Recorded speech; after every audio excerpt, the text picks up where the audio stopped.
جاؤں گا پوری کائنات میرے قدموں میں جھکی ہوئی نظر آئے گی. عزیزان ملت اسلامیہ یہ چیز ہے جو فیضان جاری ہوتا ہے. یہ صرف آپ کیا سمجھتے ہیں کہ مدرسوں ہی سے ملتا ہے؟ مدرسوں میں علم دین سکھایا جاتا ہے. ایک شریعت ہے, ایک طریقت ہے. شریعت اور طریقت دونوں کو سنگم کیا جائے, دونوں کو ملایا جائے. بلا شبہ آج ہم جن کا جشن منا رہے ہیں علامہ صبر العطازی, حضور صبر العطازی علیہ رحمت و رضوان, دنیا سنت پر ان کا بہت بڑا احسان ہے. احسان ہی نہیں, آپ کی لکھی ہوئی تفسیر آج بھی تمام تفسیروں کا مجموعہ ہے. اور دنیا سنت پر اعلیٰ حضرت عظیم البرکت امام احمد رضا خان صاحب بریلوی علیہ رحمت و رضوان کی بارگاہ سے جہاں تمام لوگوں کو ایک ایک راستے کے لیے لگا دیا گیا تھا دین کی تبلیغ کے لیے, کافروں سے اگر مناظرے کیے ہیں, مباحثے کیے ہیں ہندوستان کی سرزمین پر, اور سینکڑوں کافروں کو ایمان کی دولت سے مشرف کیا اس ہندوستان کی سرزمین پر, وہ صبر العطازی کا فیضان ہے, العطازی کا کام ہے. عزیزان ملت اسلامیہ, اور صبر العطازی امام مالک رحمۃ اللہ علیہ کے اس قول کے سچے مصداق تھے. جو امام مالک نے کہا تھا کہ من تفقہ ولم يتصنف فتفسق ومن تصنف ولم يتفقه فقد تذنب وقد جمع بينهما فقد تحقق. جس نے تفقہ کی طرف پیش قدمی کی, تفقہ پا لیا, اب تصوف نہ پایا, وہ فاسق ہو گیا. اور جس نے تصوف کی طرف پیش قدمی کی اور علم دین علم فکر سے جو ناز رہا فتذنب, وہ زندید ہو گیا. اور جس نے دونوں کو جمع کر لیا اس نے حق کو پا لیا. صبر العطازی علیہ رحمت و رضوان علیہ رحمت و رضوان آج پوری دنیا, آپ کیا سمجھتے ہیں بریلوی کے امام سے لے کر کے اور بزرگوں کی بات میں کیا کروں, آج پوری دنیا امام اعظم ابو حنیفہ رحمۃ اللہ تعالیٰ علیہ کے علم کی خوشادین ہے.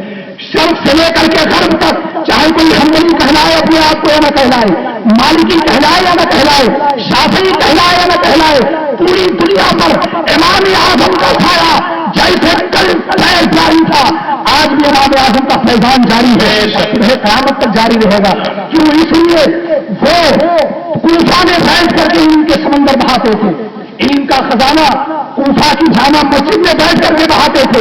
تفقہ کوفہ کی مسجد میں بیٹھ کر کے تفقہ لوگوں کو سکھاتے تھے, علم دین سکھاتے تھے. اور تصوف کے لیے بہلول مجذوب, ایک بہلول دانا مجذوب کی بارگاہ میں جا کر کے تصوف کے لیے حاضر ہوا کرتے تھے.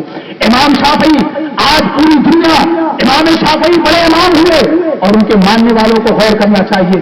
امام شافعی فقہ کا خزانہ مصر میں بہاتے تھے, فقہ کا خزانہ, علم فقہ کا خزانہ مصر میں بہاتے تھے, احکام شریعت مصر میں بہاتے تھے.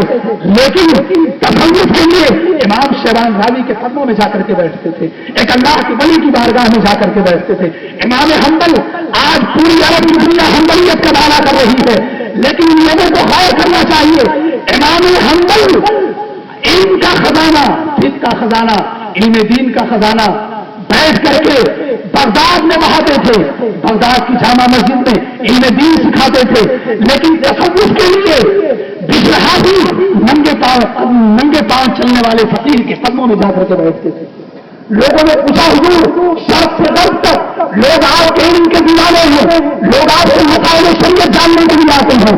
آپ مسجد میں بیٹھ کر کے لوگوں کو مسائل شریعت سکھاتے ہیں, قرآن و احکام کے قرآن و شریعت کے احکام بتاتے ہیں.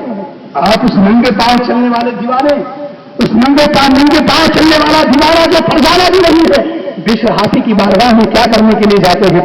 لوگ آپ پر پارے تشریح کرتے ہیں کہ ایک جید عالم, اتنا بڑا عالم بشر حافظ جو ننگے پاؤں چلتا ہے, جس کے پیروں میں کبھی کیچڑ وغیرہ بھی لگ جایا کرتے ہیں, وہ ننگے پاؤں چلنے والے بشر حافظ کے پاس آپ کیا کرنے کے لیے جاتے ہیں؟ تو امام حنبل فرماتے ہیں ہاں شریعت کو میں زیادہ جانتا ہوں, شریعت والے کو وہ زیادہ جانتے ہیں. تم میرے پاس شریعت کی خبر لینے آتے ہو, اور سب خدا کی میں حافظ کے پاس شریعت والے کی خبر لینے کے لیے جاتا ہوں, میں حافظ کے پاس شریعت والے کی خبر لینے کے لیے جاتا ہوں. اور جب اہل علم چلے جاتے, میں کوئی درخواست ہوتی تو امام حنبل سے اور چپکے سے بشر حافظ کے پاس جاتے اور جا کر کہتے یار کی کوئی بات تو سنا دو, اللہ کی کوئی بات تو سنا دو. عزیزان ملت اسلامیہ, یہی امام حنبل ہے.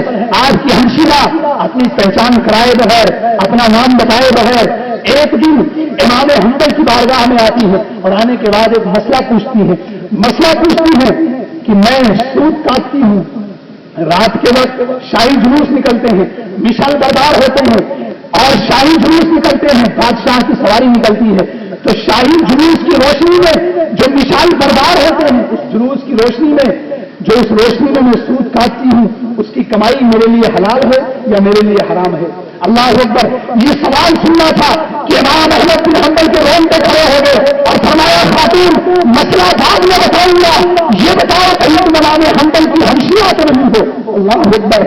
زہد کا یہ عالم، تقویٰ کا یہ عالم، خشیت کا یہ عالم، بڑا کا عالم لوگوں یہ صرف مدرسوں سے نہیں ملتا، یہ اولیاء اللہ کے نظر کرم سے ملتا ہے، اولیاء اللہ کی صحبت سے ملتا ہے، ان کی نظر آیت سے ملتا ہے۔ حضور صدر الافاضل تفکر کے لیے مدرسوں کے پاس اور چھٹائی پر بیٹھے اور تصوف کے لیے ایک اللہ کے ولی کی بارگاہ میں جا کر کے ہم نظم ہو گئے، اللہ کے ولی کی بارگاہ میں گئے۔ عزیزان ملت اسلامیہ، یہ دامن جو ہم نے پکڑا ہے اللہ کے ولیوں کا، ہمیں اس کا فیضان کل بھی مل رہا تھا، آج بھی مل رہا ہے، اور صبح قیامت تک ہمیں اس کا فیضان ملتا رہے گا انشاءاللہ العزیز۔ لاکھ ہمیں کوئی گمراہ کرے، لاکھ ہمیں کوئی بہلائے، کوئی بہلا نہیں بہلا اس لیے کہ یہ راستہ وہی راستہ ہے جس پر خواجہ معین الدین اجمیری چلے، یہ راستہ وہی راستہ ہے جس پر سیدنا غوث العظم چلے، یہ راستہ ویسے کرنی کا راستہ ہے، یہ راستہ صحابہ کرام کا راستہ ہے جس کے بارے میں میرے آقا نے فرمایا تھا مانا علیہ اصحابی، میں جس پر ہوں اور میرے صحابہ جس پر ہے یہی وہ اہل سنت کا راستہ ہے۔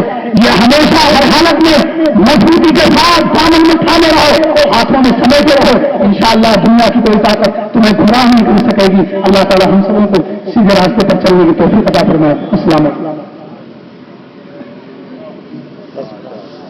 حضرات۔